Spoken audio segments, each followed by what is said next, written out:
What Yo, is going on, Mason? How's it going? it's going fantastic. How are you doing, Adam? I'm good. I'm good. It's been a hot minute since we've chatted, just because of our schedules and how we recorded the last podcast, and now we're recording this podcast on Wednesday, aka if you're listening to the podcast on Thursday when it comes out the day before. So we're really pushing the envelope with recording it. Yeah. Before we get into what we've been into, little ad read from Assemblage Bevco. Make sure you check out the website assemblagebevco.com for all your beverage merch. We've got some really fun t-shirts, hats. Um, what else we got? Sweatshirts. We've got some wine workshops. I'm working on some new merch that should be out in the next couple weeks as well. Maybe a little hint, a little bit of golf merch. So you can be wearing assemblage while you are playing on the course. I was hoping to have it done before our last podcast. Life got crazy and ran out of time. But make sure you keep updated with what merch we have. AssemblageBevco.com. Check it out. And Mason's got a Premier Crew, only the finest t shirt in the white color. Again, check it out, www.assemblagebevco.com. And Mason, like I said, it's been a Yes, while. What have you been it's up been a to? while. Doing the work grind, making sure the restaurant's running smooth. Doing what I can to, take care of the wife and the life. You know Mm-hmm. how it goes.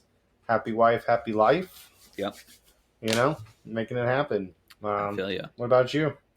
Yeah, same old, same old. I got a little bit of a different backdrop today. I am still at my day job. What? Um, I've been having some internet issues at work, so I am in my cubicle at work. I've got some beautiful wine maps behind me, so it's actually a better backdrop for the video if you're watching this on YouTube. But not ideal because I work about 45 minutes from home. So it's not great for the old commute after the podcast. But I'm being responsible, only having one Negroni tonight while we're recording, and then I'm gonna go home and probably drink some tequila. But Mason, what are you drinking tonight? Yeah, I'm just drinking a little Elijah Craig, and enjoying just a little splash splish. You know what I'm Mm-hmm. saying? Yep, a little Uh, splish splash. a little splish splash. Just really wanted to sip on whiskey as we prepare for the talk of this podcast. Yeah, yeah, welcome back. We're episode 44 of the Assemblage Beverage Podcast, and we are talking about batch and barrel. So we're talking about all things barrel aged. And, just to kind of dive into batch and barrel, we're going to talk about some wood, some oak, some barrels. Oh, Yeah, oh, we're talking wood, and we're we're talking wood talking barrels. wood. Yeah, we're We're talking talking wood wood barrels. barrels. Yeah, yeah, The yeah. good kind of Yeah, barrels. get your mind out of the gutter. Uh, Hey, hey, hey! Your mind was there too. yeah, it was, but yeah, what are you What gonna can I do? say? Yeah, so Mason, what are kind of the three main types of barrels that are used in most, say, wine production, whiskey production, and barrel aging, spirits Yeah, production? I guess. yeah. So the three normal, I guess normal, whatever. Three most used types of wood: American oak, French oak, and the Slovenian Hungarian style. Hmm. And these woods, come from their respective places and cost at a huge range, ranging from an average of $200 to $1,000 plus, plus, plus. You never know. Just like wine, food, alcohol, everything has its range. Who you get Hmm. it from, where they get it from, who grows it, all of those things can add to the price. Where, like, you know, generally speaking, American oak being the cheaper version, ranging on an average of $200 to $300 a barrel. French oak being 500 to 3,000, which is just a Wow. huge range, right? Mm-hmm. You never know. And then I didn't really get pricing on the Slovenian Hungarian, but I don't know. I'm Probably assuming somewhere. it's in that range of Yeah. probably more expensive on the 500 plus, but also, I bet you it also everything adds to it, like your location in which you're purchasing it at. Mm-hmm. American oak being $200-300 for us here makes sense. I bet French oak is probably the same price, $200-300 in France. You Yeah. know? Yeah, and it also, like not all barrels are treated equally. It depends on the type of oak that they're using for those barrels. The Yeah. varietal of oak and everything. That all plays a huge factor into not only the price, but also what you're gonna get from that oak barrel. So, like with American oak is typically the most aggressively tasting oak. So a lot of the times American oak is used for whiskey, bourbon. It's used for American wines, historically also used for Spanish wines too, which is kind of unique. And typically you're going to get notes of coconut, dill, vanilla bean, baking spices, things like that. So it is very um, cedary. It's hit you in the face with oak and kind of those notes. Whereas you have French oak, which is kind of like your middle of the road as far as flavor goes. So you're going to get more vanilla, more baking spices, things like that, and a little bit more of like a toasted cedar note, a little less aggressive. And then you kind of have your Slavonian and Hungarian oak, which is going to be more so a textural oak. So it's going to give you more body and more viscosity to whatever you're aging in it in, or whatever you're aging in it, as opposed to getting like those vanilla notes. You'll get a little bit of vanilla, a little bit of toasted cedar, but not as much as you would in the other types. So it really depends on your price point that you're looking to spend. If you're a distillery or a winery, or if you're just at home and you want to barrel age stuff, which we'll talk about later. And it also depends on what you want to actually get out of said barrel, as far as flavor goes. And then they all have different life expectancies. Mason did some research, and like they could be 20 plus years. I mean, I've heard of barrels being over 100 years old. Um, Yeah. Some of those like really ginormous barrels that mhm. wineries have been using since basically they opened. Crazy. Yeah. Yeah. And, the longer you have the barrels, the less oak flavor you're going to actually get out of the barrel into your spirit, into your wine. To a certain point, you're going to just get more of like that texture, that mouthfeel, and maybe a little bit of like oxygenation, which is something that I didn't really talk about before because wood is porous. So a little bit of oxygen can go in and go out without necessarily like the liquid coming out. So you're going to get like that slight oxidized note, which is going to give you a nuttiness. Again, depending on what you're aging inside of it. So, um, it really depends on what you're looking for. And then typically, so to go back, first year that you have the barrel, you're going to get the most flavor out of the oak. Whether it's exactly so The vanilla, most coconut, punch. dill, the most punch. Second year, a little bit less, so on and so forth. But kind of a cool thing that I've been seeing a lot of. I mean, I've been seeing it for years, but um, I've been seeing it more so because I've been kind of getting more into spirits now. So I was a big wine and beer guy. Now Yeah. I'm turning into more of a spirits guy.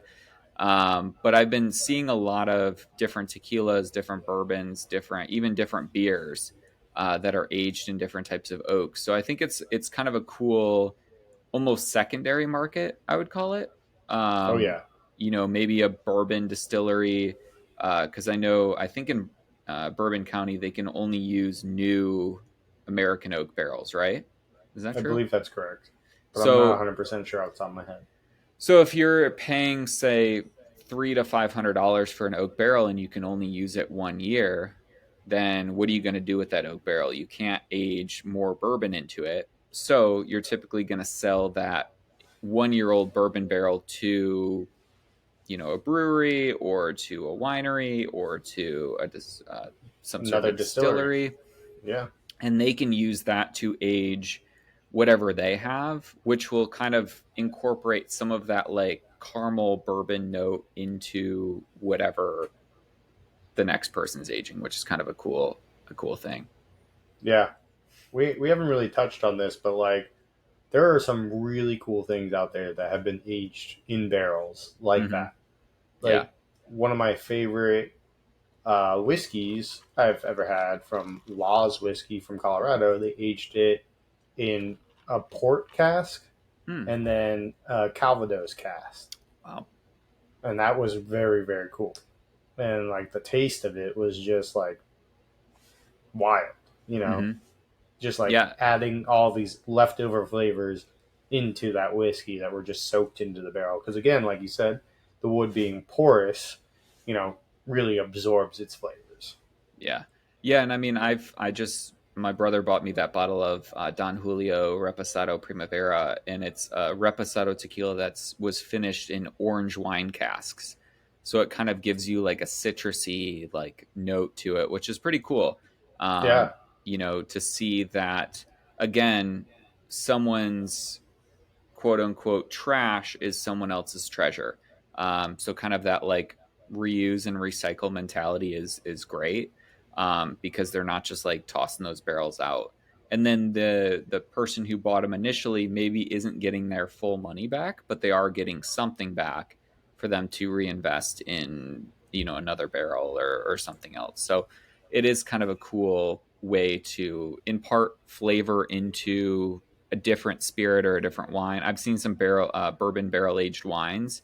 I haven't found one that I love, um, but typically they're aging a little bit less expensive wine in bourbon barrels. So you're kind of like, it's to me it's not my favorite. yeah, Some people probably love it. It's just not for me. But I will say I do love other bourbon barrel aged rums, things like that. I think there's a time and a place for it. So. totally. You know, and just talking about like just like your market getting back, you know, you get the barrel cost whatever, maybe 70% of what you paid for it back, but then Mhm. you also got all of that liquid that you just aged in it, and then whatever that is. Right. So I think it's again, well, the industry has survived so well, it's definitely worth it.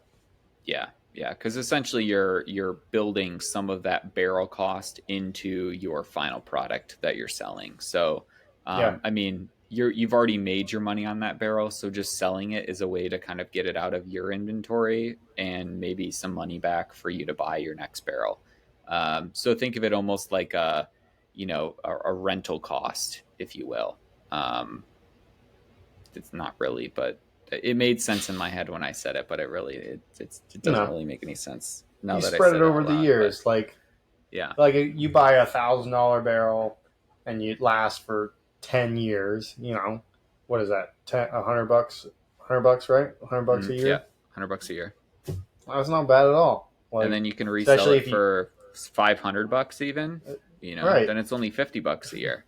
and you made whatever X number of bottles. Let's call it 1,000 bottles per year or whatever it is, whatever you age, Hmm. and you just resold those for another, you know, even $10. Call it easy math again. ten Yeah, bucks, 100 bottles. There's $1,000. You just pay for the barrel. right. Yeah. So it's definitely an investment, but it's something that has that resale market, and the kind of quote unquote byproducts from after that first use barrel, I think sometimes, in my opinion, are better than maybe that first initial bourbon or that first initial wine that was even in the barrel, because Yeah, it can add complexity to something that you know maybe wouldn't have had from citrus notes like the tequila, or a kind of a nutty bourbony note to a rum that might have needed that extra oomph. So it is kind of a cool byproduct, if you will, in that second or third use barrel. So yeah, and I kind of just wanted to give a little bit of a shout out to someone that engraves barrels. I got some sent to me a couple weeks ago now, I guess. And I ended up sending the assemblage one to Mason, which is really cool. I think that picture was up on the Instagram. And it's a company called Engravingscape LLC. They're on Etsy. Like I said, they do custom engraved barrels. I think their barrels are like 50, $60 with engraving. So can be a fantastic gift, or maybe if you're doing a bachelor party or something and you want to get your groomsmen or bridesmaids something cool, you can kind of get them a barrel. And it might even be kind of cool to give them a barrel that's already full of something, full Yeah. of a cocktail. Could be a great gift. Yeah. And it's not overly like break the budget, which is another cool thing. So but you can also kind of get those barrels on Amazon if you don't necessarily want it etched. I think you can probably get them like hardware stores online, like Home Depot, Lowe's. And it's kind Special of a order them. special order them. But having them engraved is pretty cool. Yeah. Um, so you can kind of have them engraved with whatever you want. I think I'm going to get another assemblage one, um, and made for myself, so I can kind of barrel age some cocktails, because I know you are going to, which we'll talk about in a little bit. But I kind of want to talk about what you can do if you buy one of those barrels, because 50, $60 for a little barrel. Normally they're like a 2 liter barrel, so they're not Yeah. huge. But kind of what do you think, either what are you going to do with your barrel, or what are some of your favorite barrel aged cocktails that you've had Yeah. experience drinking? Yeah. Um, that's a great question because there are so many different things you can do. Again, you can go with literally anything, as you can see, from what people are selling: tequila, beer, wine, other spirits, aged in other spirits, whatever it is, Hmm. and just really add to it. Personally, I think brown spirits are the way to go for first timers because they have the age on them already from the barrel, in which you're probably only going to slightly alter the flavor. In which, if you do seem to fuck it up, you aren't going to fuck it up too bad that you just like it created something. You just spent the money on something to make it undrinkable, which Right. is a whole nother problem. Like you just wasted all that time and that money on the barrel itself and the alcohol that you put in it, and it's something that you're just not going to enjoy, and you're just going to have to toss. But there are so many different cocktails that you could add into it to barrel age, like the one I'm about to do, which is going to be a Manhattan, which I'm very excited about. I think it's one of the best styles of barrel aged cocktails you can have personally, just because you add whatever flavor profiles you want with it, and it really just adds that vanilla oak note that you really Hmm. want. Do you have a ratio that you're going to use for your barrel aged Manhattan? I haven't actually landed on a full on ratio, but I do know I prefer my Manhattans with heavier pour on the vermouth. Okay. So I'll probably end up making it, you know, somewhere in that heavy pour ratio. So, because a typical Manhattan is 2 ounces of like rye or bourbon or some sort of whiskey, and then 1 ounce of vermouth. But Yeah, you're saying you like more, maybe an ounce and a quarter, an ounce and a half of vermouth to your 2 ounces. probably. So I'll Okay. probably, or maybe even do, point 1.75 of the bourbon, and Hmm. then 1.25 of the vermouth, and kind of make it that kind of ratio. Nice. But again, still haven't landed on what I want to do. And then also considering adding, because I have this cool cherry liqueur Mm. that I got from my previous work. That's just been a cherry syrup that I've been just kind of carrying around. That's an that's all purpose, ready to go. Been thinking about adding that in to give it a little bit of that kind of note. But again, I've been just playing with cocktail recipes, shaking them up and tasting them to see which ones I kind of want that flavor profile to kind of age and see how it grows. Nice. Yeah. Yeah, I think that sounds great. And like, I love a Negroni that's been barrel aged. You could easily barrel age a Boulevardier, which is one of your favorite cocktails. Oh yeah. Um, you've like I don't necessarily drink a whole lot of brown spirits just in general. I mean, I'll drink some rum, now and again, a little bit of bourbon. But you're definitely more of like the brown spirits guy, as far as cocktails. And like you said, typically brown spirits will lend themselves a little bit better to barrel aging just because they already have that wood flavor in them. And you're not necessarily imparting wood flavor into something that like doesn't naturally have it. Not saying you can't, but you have to be a little bit more careful. Um, Agreed. so, and Maybe I you know, did like a white spirit, like a blanco tequila or a vodka or a mhm. gin. How hard that could be, because if you mask the flavors you don't want, it could crush it. Yeah, yeah. And even like a vodka, because technically whiskey is barrel aged vodka to a certain extent. It can be like, it depends Yeah, what the vodka is made out of, because vodka can be basically made out of anything. So you can make vodka out of corn, you could make it out of rye, you can make it out of really anything, potatoes. potatoes. And to be whiskey, depending on what kind of whiskey, you have to have different mash builds and stuff like that. So you could, in a theory, find a vodka that was made with corn or rye or something like that and kind of make your own whiskey if you wanted to. Yeah, Um, so that's something also to kind of maybe play with if you've got a couple barrels. Find something that's not an overly expensive spirit, but not something that's like a dirt cheap spirit, because you barrel aging a crappy dirt cheap. spirit is really not going to make things that much better. Yeah, it's just going to taste like oaky garbage. So just kind of keep that in mind. And like, I see you have, we were kind of talking before the podcast about barrel aging a gin martini. Yeah, So that seems, I'm not a martini drinker, but that seems like something that could be really, really cool. Have you had one of those before? I have, and that was one of the top barrel aged cocktails I've ever had. Again, I'm a brown spirit drinker Mm-hmm. 90% of the time, so I will always prefer it. But like one of those oddballs that kind of was just like, whoa, hey, that is something special right there. Yeah. Throws you through a loop. Definitely was something cool.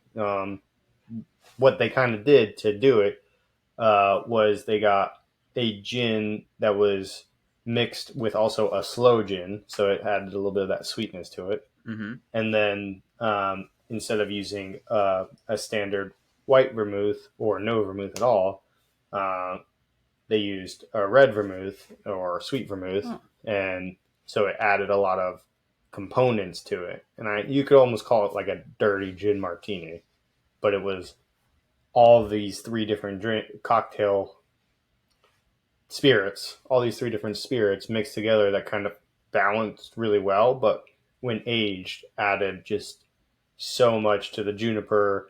The juniper mm-hmm. added vanilla, and it made it like almost like a perfect blend of like a dessert almost. Interesting. Yeah, Yeah, that sounds really, really cool. It's almost like a barrel aged Negroni in a sense. Obviously, no Campari, but like, depending on your slow gin, sometimes slow gin kind of has like a citrusy note. Um, yeah, so it is almost like a riff on like a martini and a Negroni, which is kind of cool. Interesting to do slow gin in that and red vermouth instead of your typical dry. yeah. Hmm. I would love to try that. Where was that? I have a place back in Arizona, so I don't know Okay. if you're going to be having that, Yeah, but probably not. it was very cool. So, Yeah, it sounds great. all right. What about you? So I know you at your restaurant were Hmm. aging cocktail or wine technically, Yeah. so that you could negate the laws a little bit to make your own awesome cocktails from wine related. How Yeah. did that So, go? yeah. So essentially, when my fiance and I, we had a restaurant couple years ago we sold it, but we didn't have a full liquor license, so we could serve beer and wine, and like anything that was made from malt or uh, wine. Basically, we couldn't serve anything that was distilled. So we could sell port, we could sell vermouth, we could sell sherry.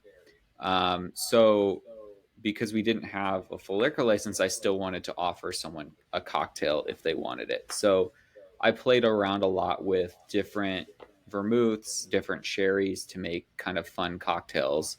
And at one point, I ended up I bought like a little barrel. I think it was a 3 or a 5 liter barrel. And I was barrel aging sweet red vermouth in it. And I think I barrel aged it for like 30 days, and then essentially poured it out, strained it, and then used that to make a vermouth old fashioned and then also a vermouth Manhattan. Um, and then I Sick. actually found a product on the market that was already a barrel aged vermouth that you could buy, like a pre made one. So I think at one point I was using that like pre made barrel aged vermouth for the Manhattan, and then my own barrel aged vermouth for the old fashioned, just to kind of give it a different taste. Yeah. And then I was playing around with a lot of different bitters because I could. It was so stupid because I could buy Angostura bitters, which is like 40% alcohol, but I couldn't buy, say, Aperol, which is like 18%. So it's like it was very strange what I could and what I couldn't do. And vermouth in times can be over 20% alcohol. So it's like it wasn't necessarily about alcohol percentage, it was all about the distillation process. So kind of Hmm. using that barrel to make vermouth taste more like whiskey. Obviously, it was still sweeter than your typical whiskey because there's a lot of sugar in vermouth. But again, Yeah. it was just kind of a fun way to get people to think about what they could do. And The it got a lot of possibilities. people drinking vermouth that were like, oh, only old people drink vermouth, or, my grandma drinks vermouth type of thing.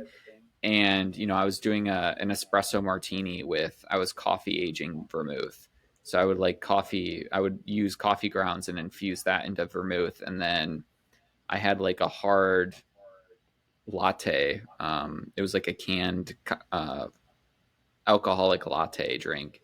So I was using that, the vermouth. I was using black walnut bitters and shaking it, and it had like a perfect crema, like a espresso martini, which was really cool.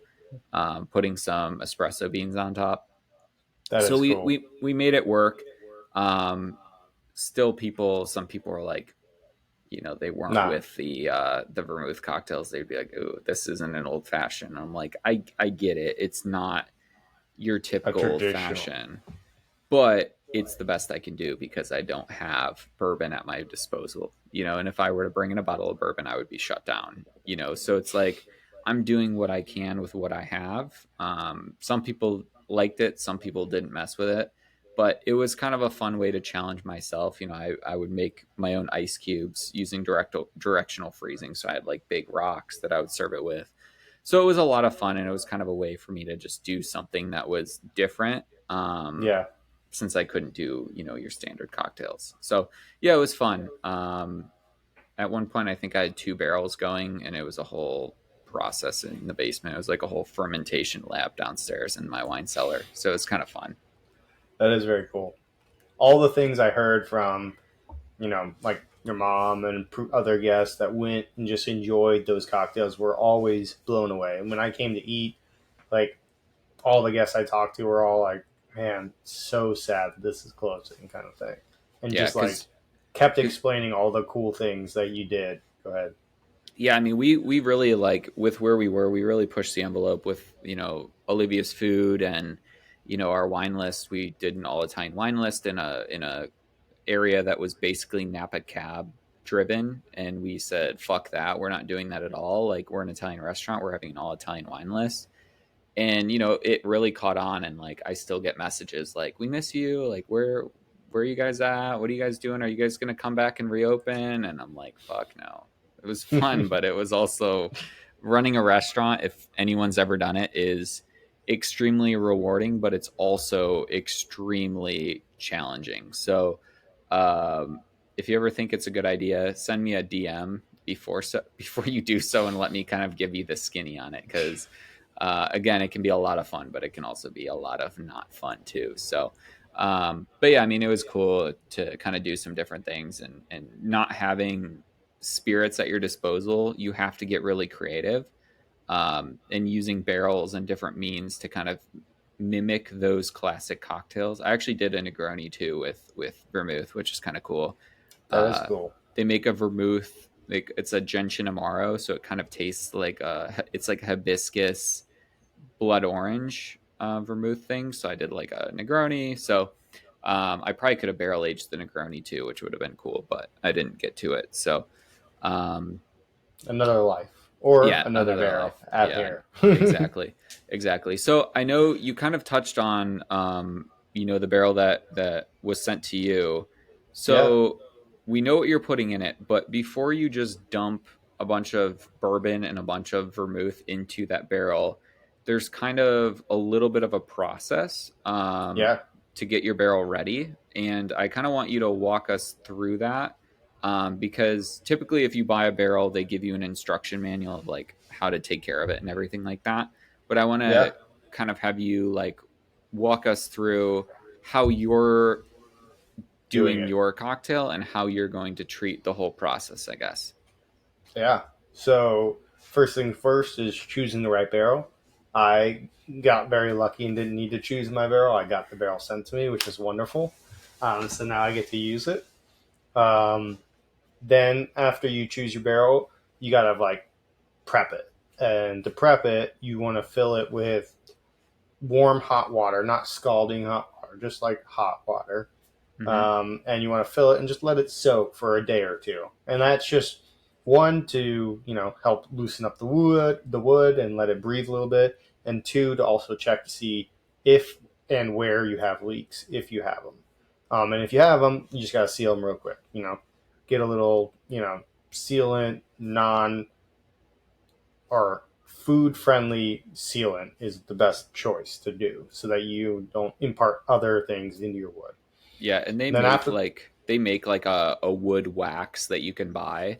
I had to use that a lot when I was barrel aging stuff because even after soaking them, sometimes you have slight cracks or the gaps don't quite swell when you put the water in. So you have to put some of the wood wax, and it's safe for food and yeah, alcohol. So go ahead, May. Sorry. it, you're good. I love it.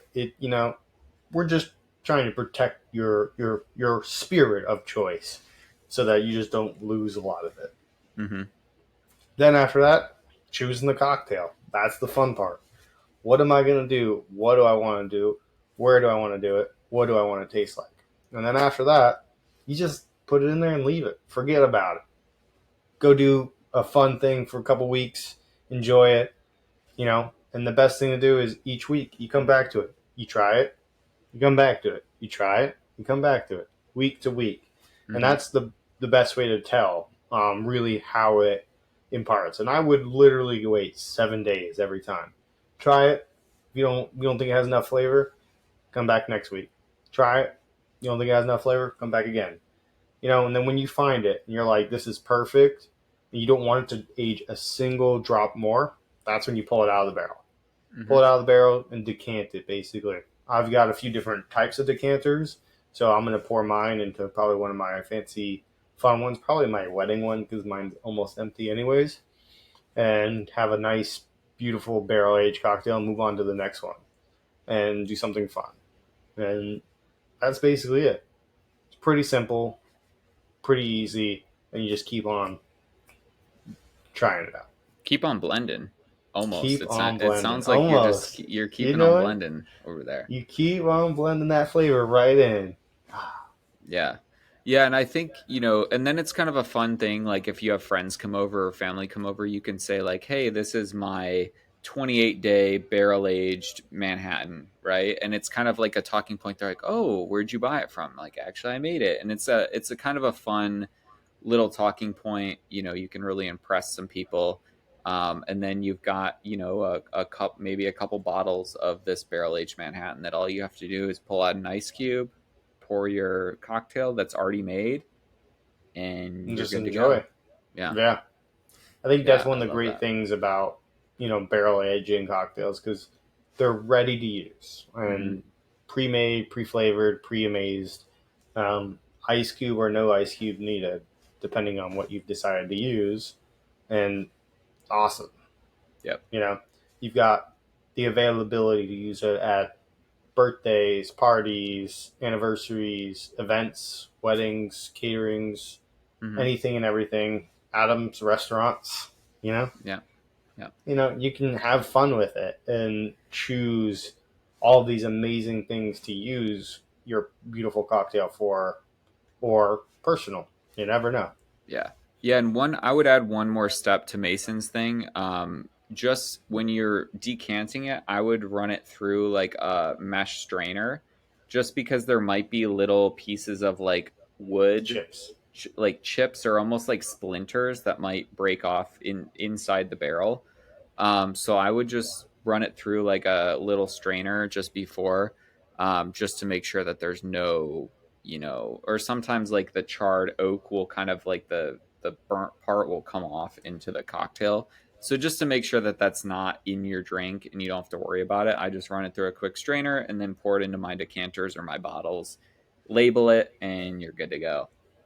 Yeah, good call right there. I should have said that for sure, but Yeah. that is definitely the final step. Yeah, I don't know if it's. you. I mean, you were already thinking about that barrel aged Manhattan Uh, after a month or so. Your yeah, I mind was know. already in that place.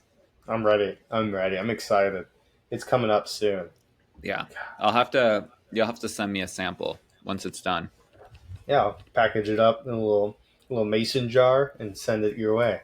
Yeah, but not through the mail. We would never send alcohol through the mail. Definitely not.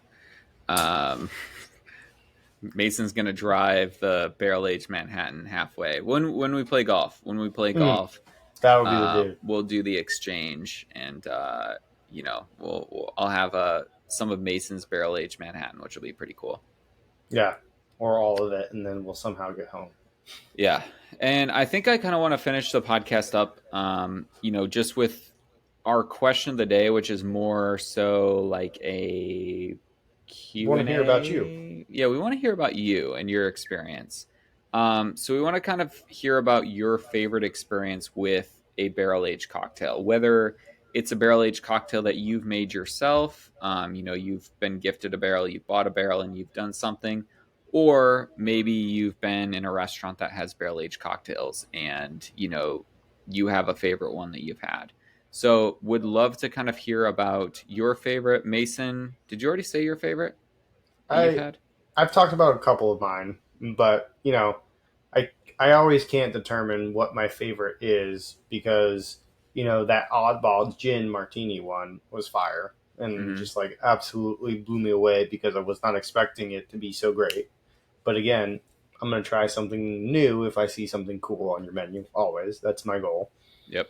But I've had really fantastic, you know, barrel aged Manhattans, and most of the time I have it at like a smokehouse or a barbecue joint that like just like kind of does it on the side that Yeah. kind of just like a linger that nobody really thinks about, but the bartender that actually got the opportunity to make it is like somebody really invested in their cocktail experience or in the cocktail experience, which most people don't really have cocktails when you go have barbecue. I feel like it's more beer style, Right. and they're just like adding all this awesome flavor and beautifulness to that. What about Yeah. yours?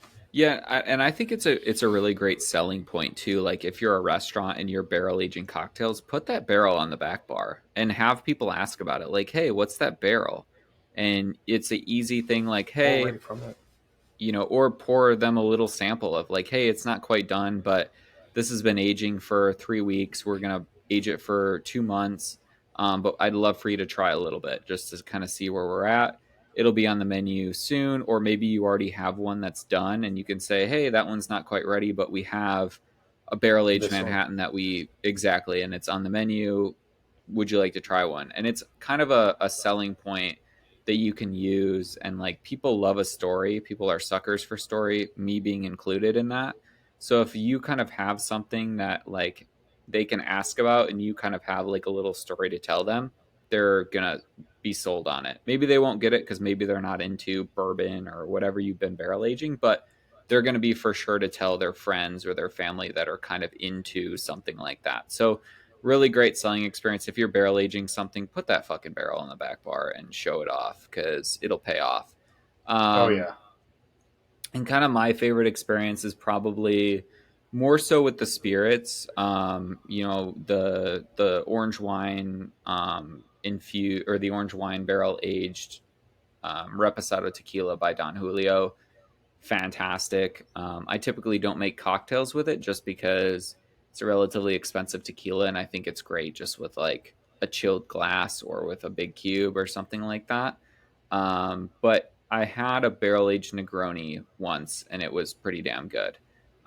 It kind of cut some of the edge and some of the bitterness that you get from Campari sometimes, and it kind Yeah. of mellowed it with some of that oaky vanilla characteristic. So it was fantastic. And I don't really see very many barrel aged cocktails on menus. So No, I think I'll it's have just to, like an investment, and yeah, sometimes it's just yeah. harder, but definitely worth it. Yeah, and then you have to have someone that is passionate about that because they have to like treat that as like their own little project that they check in on every week and everything like that and kind of make that decision on when to pull it because if you have bartenders that are just there to sling drinks and be done with it, like it's going to be tougher to sell it. But if you have, say, I hate the term mixologist, but if you have someone that's really passionate about cocktails, really passionate about their bar program, give them a barrel and see what they can come up with. Maybe give them a price point that you want them to spend on the alcohol inside of it. Like, hey, don't put, Louis the 13th cognac in the barrel, but you can put a bottle of, you know, Woodford Buffalo Reserve Trace. or Buffalo Trace or something like that. Give them something to play with. Yeah. Um, and it goes a long way for people, if they feel like they can be a part of something and they can make a difference in the beverage program and say like, hey, this is, Adam's barrel aged Manhattan on the menu, or, if they can come up with the name for it, like people love that shit. And then they're going to feel passionate about selling it. And, it's kind of like it just keeps going. It makes people feel good. They sell more. Business makes more money. Everyone wins. Everyone, feels good about themselves. Feels warm and fuzzy. That's what it's all about. It's all about the warm Yeah. and fuzzy feeling. But yeah, that's Mason. You got anything else about batches or barrels or wood? No, but I'm excited to give y'all an update in about 3 to 6 weeks. We'll see. Yeah, and I think what we need to do is every podcast we need to do like a little. I need to have you taste it and just be Sounds like, good. hey, what's going on with it? Because I think our listeners are really going to want to know like what's going on with Mason's Barrel Age Manhattan. We're about to find out, huh? We're about to find out. Tonight is when it starts. So Yeah. mark your calendar. It is July 26th. So maybe by I think, August 26th or September 26th, we might have a finished product. yeah, my goal is to do what you like a heavy aged cocktail. I want it to be really strong. I Mm. want it to be powerful. But we'll see. Again, I don't know how much flavor this small barrel is going to add into this, but Well, and actually, week to week tasting, the smaller the barrel, typically the more flavor you're going to impart because your ratio of liquid to oak is surface higher. area. Yeah. It's all about surface area. Yeah, so you might be able to get more flavor in a shorter amount of time. We'll see. Maybe 1 month from now we'll be pulled and decanted. Who Yeah, knows? you'll be sipping on it in a month's podcast. I'd be like, yes, please. Well, I guess until next time, Uh, shop assemblagebevco.com. Check out the merch. Like I said, hopefully the golf apparel will be out soon. I'm hoping to have golf hats, golf polos, maybe some quarter zips. Who knows, but I'll have a full golf line hopefully in a couple weeks on assemblagebevco.com. I'll be sure to make a social media post about that. Make sure you like, subscribe, smash that subscribe and like button wherever you listen or watch. We really appreciate it. It really helps us to keep going. And until next time, I'm Adam, I'm Mason. and keep Keep on on blending. blending. Fuck yeah, dude. All right. We love you guys. Peace. Peace. And until next time, see you.